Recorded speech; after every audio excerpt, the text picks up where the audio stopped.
প্রিয় অষ্টম শ্রেণীর ছাত্রছাত্রীরা, তোমরা নিজেদের বাংলা বই খোলো। বাংলা বইয়ের দাঁড়াও কবিতার অনুশীলনীর যে গুরুত্বপূর্ণ প্রশ্ন আছে তোমরা দেখতেই পাচ্ছ। এই প্রশ্নের উত্তরগুলো আজকের সহজ সরল ভাষায় তোমাদের সাথে আলোচনা করব। তোমরা সকলে মন দিয়ে শুনতে থাকো। আশা করছি তোমাদের ভালো লাগবে, কোনো অসুবিধা হবে না। তাহলে চলো শুরু করা যাক। আশা করছি সকলে নিজেদের খাতার পেন নিয়ে বসে পড়েছ। আমি তোমাদেরকে কবিতাটি আগের দিন পড়িয়ে দিয়েছি, ডেসক্রিপশন বক্সে লিংক দিয়ে দিচ্ছি। যারা সেটা দেখোনি যাও গিয়ে দেখে নাও, তোমাদের খুবই সুবিধা হবে। এই যে প্রশ্নগুলো দেখছো, তোমাদের পরীক্ষায় কিন্তু এখান থেকেই বেশিরভাগ সময় প্রশ্ন দেয়া হয়। আর এই প্রশ্নের উত্তরগুলো জানা থাকলে মোটামুটি যে কোনো রকমের এই চ্যাপ্টার থেকে যে কোনো ধরনের যে কোনো রকমের প্রশ্নের উত্তর তোমরা খুব সহজেই নিজের ভাষায় গুছিয়ে গুছিয়ে লিখতে পারবে। আর একটা বিষয় সবসময় মাথায় রাখবে, তোমরা যদি ভাবো পুরো মুখস্থ করে মুখস্থটাই তোমরা পরীক্ষার খাতায় লিখবে, ওইভাবে লিখলে কিন্তু ভালো মার্কস পাবে না।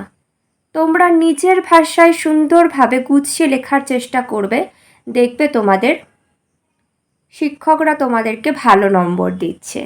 তাহলে চলো শুরু করা যাক। দেখো,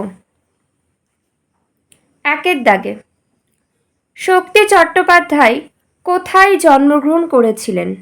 দেখে নাও। শক্তি চট্টোপাধ্যায় 1933 সালে দক্ষিণ চব্বিশ পরগনার বহুরু গ্রামে জন্মগ্রহণ করেছিলেন। তারপর দেখো, তার লেখা একটি উপন্যাসের নাম লেখো। কুয়োতলা। আমরা তো অনেকগুলোই পড়েছিলাম সেদিন, মনে আছে? অনেকগুলো বলতে দুটো। আর একটা কি, অবনী বাড়ি আছো? এই দুটো উপন্যাস, তাই তো? সবার মনে পড়েছে?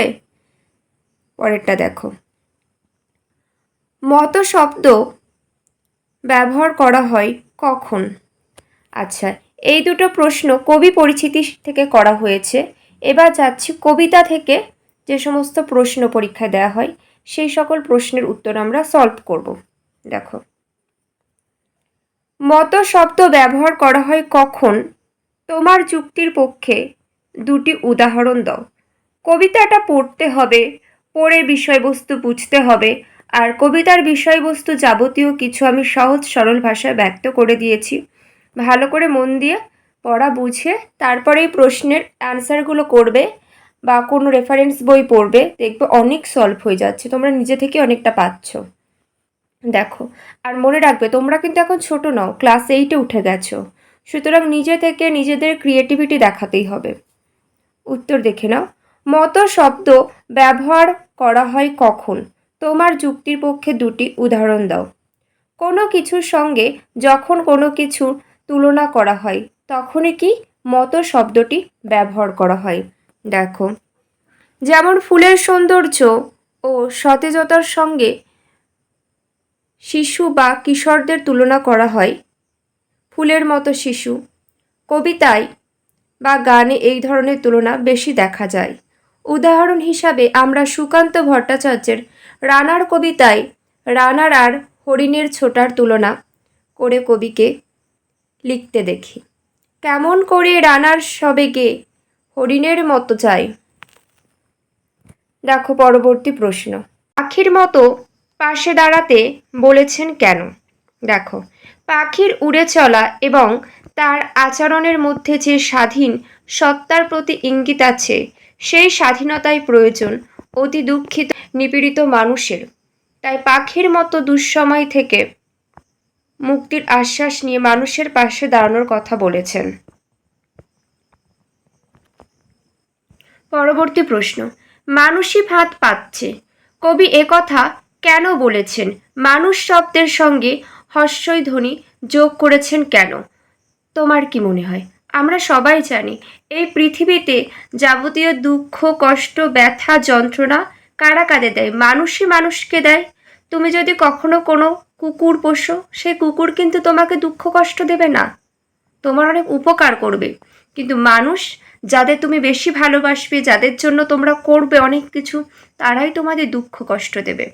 এমনটাই কবিতায় ব্যক্ত হয়েছে বিভিন্ন রূপে। দেখো, মানুষের যাবতীয় দুর্দশার কারণ মানুষ নিজেই।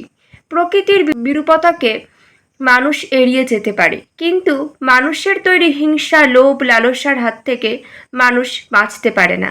কিছু মানুষের অর্থ ও ক্ষমতার প্রতি আসক্তি শেষ করে দেয় প্রায় সমগ্র মানব সমাজকেই। মানুষের হাতে মানুষ যত সংখ্যায় মারা যায়, অত্যাচারিত হয়, তা কোনো কিছুর সঙ্গে তুলনীয় নয়। তারপরে দেখো, মানুষই ফাঁদ পাচ্ছে অংশে মানুষের প্রতি মানুষের বর্বরতা, নিষ্ঠুরতার উপর জোর দিয়ে হর্ষই ধ্বনিটি যুক্ত করা হয়েছে। আশা করছি তোমরা বুঝতে পেরেছ। এবার চলে যাচ্ছি পরবর্তী প্রশ্ন। দেখো, তোমার মতো মনে পড়ছে এর অন্তর্নিহিত অর্থ কী? দেখো তোমরা, দাঁড়াও কবিতায় কবি শক্তি চট্টোপাধ্যায় যে তুমির প্রসঙ্গ এনেছেন তা কোনো বিশেষ ব্যক্তি নন, বরং বলা যেতে পারে এই তুমি হলো মানবিকতা, সমগ্র পৃথিবীর মানুষের শুভবোধ। বর্তমান পৃথিবীতে নিত্যদিন মনুষ্যত্বের বিকৃতি ঘটছে। মানুষের প্রতি মানুষের হিংস্র আচরণ কবিকে পীড়িত করছে, ব্যথিত করছে। তাই কবি চিরন্তন মানবিকতা ও মনুষ্যত্বকে মনে মনে কামনা করেছেন। কবি চেয়েছেন সমগ্র মানব জাতির মধ্যে মানসিকতার জাগরণ হোক, মানসিকতা জেগে উঠুক এবং মানবিক গুণগুলির যাতে পুনর্জাগরণ ঘটে, তাই চেয়েছেন কবি। পরবর্তী প্রশ্ন, এসে দাঁড়াও, ভেসে দাঁড়াও এবং ভালোবেসে দাঁড়াও, এই লাইনটির বিশেষত্ব কোথায়? এই ধরনের দুটি বাক্য তুমি তৈরি করো। দেখে নাও। কবি শক্তি চট্টোপাধ্যায় রচিত দাঁড়াও কবিতা ধ্বনিটি বারবার, প্রশ্ন উদ্ধৃত ধ্বনিটি বারবার ব্যবহার অনুপ্রাস অলঙ্কারের জন্ম দিয়েছে।